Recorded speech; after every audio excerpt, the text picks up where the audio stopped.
So something else that I wanted to take you through is where do they live? Most of our customers, as you can see, are either council tenants or housing association tenants. Council tenants, that means that the houses are owned by the state, and the housing association are owned by independent bodies, but they are actually also supported by the state, but they are independent from the state. And they are like NGOs, basically. So the majority of them, of our clients, come from this housing organizations. And you have to know that we work very closely with housing association because they provide us with funding as well, because they want us to help clients, and particularly over-indebted tenants, to get out of over-indebtedness. So they actually refer us their tenants in order to help them. Also, our clients, basically the majority of our clients are homemakers.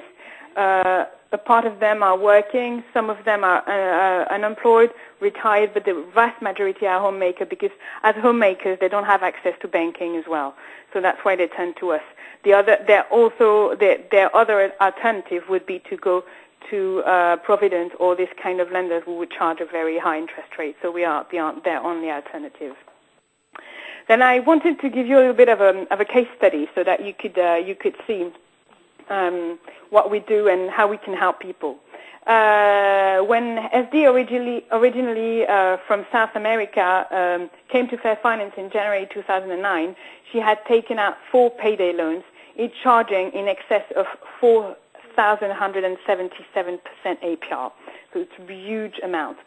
SD had split up with her husband. She was struggling to keep up with all her bills. She tried to set up repayment plans, but her cooker broke and she needed to replace it. The bank wouldn't help her. So what did she do? She came to us, and Fair Finance was able to give her a loan at 35% APR, saving her £204 per month in interest payments. We also helped her to set up a repayment plan for utility debt, so she could also sort this out. So basically we helped on 2 stages, for the loans and also for the repayments. So what is the impact that our organization has on our clients? There's a financial impact. It increases their disposable income, their financial inclusion, and their asset development. In terms of disposable income, basically we save them between 20 and £100 per loan. So it's just money that they can save to actually buy other stuff as well, like buying uniforms, etc. So we can consolidate debts if they are more expensive than the one we will offer.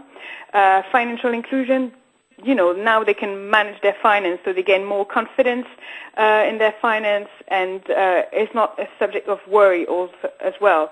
And they open bank accounts, etc. So it's they feel more confident in their everyday life. And asset development as well. So they are able to introduce saving habits, which will help to build personal assets over time, basically.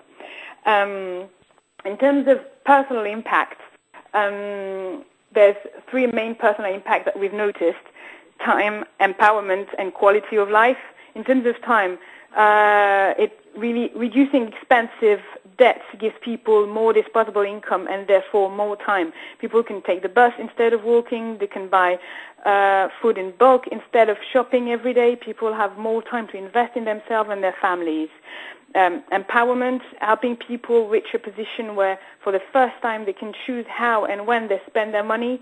The psychological impact of being able to make their own financial decision is enormous.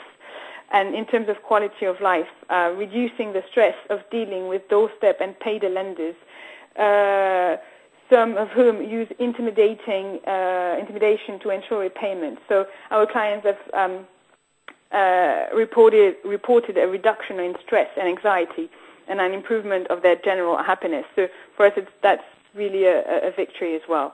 And then in terms, just to give you statistics of the total number of clients we've supported since 2005 when we started trading, we've supported 5,000 people. We've made more than 1,800 loans. We made more than 160 business loans. Our bad debt rate is 8%. Knowing that 100% of our clients are refused by the banks and that our bad debt rate is actually better than the bank is a really good success for us. Debt advice given to more than 1,500 people, more than 12 million pounds of over-indebtedness managed, bank accounts open more than 120, and savings for clients over 450,000 pounds. So for us, that's basically what we think is a success, and we hope we can share more with you. So tips and advice to avoid over-indebtedness that we give to our clients all the time is always compare the prices of lenders if you want to borrow, especially in London. It's very important. Always open your mails, deal with your debts. They won't disappear. So like facing your debts is the most important thing. Always budget expenditures and bills. It will improve your financial confidence and allow you to apply for loans. Visit free debt advice centers if you feel you're piling debts. Discuss discount arrangements with utility providers directly. That will also help you. In terms of businesses, if I can give tips and advice, also to often turn to business advisor if you have access to them. In the UK, you've got Business Link that's free and that provides direct support, and they will help you both apply for loans and manage your business, so that will be of help for your business development. So I hope this information was of help, and I'm happy to answer any question you might have. Thank you very much. Thank you. Thank you very much, Stephanie from Fair Finance in London. That was excellent. When I think how valuable good financial advice is to most of us, your remarks on London's unbanked become all the more important, and I've taken note of all of the tips you've given me. Now I would like to introduce you to our next speaker, to Josefa Sanchez from Barcelona Activa.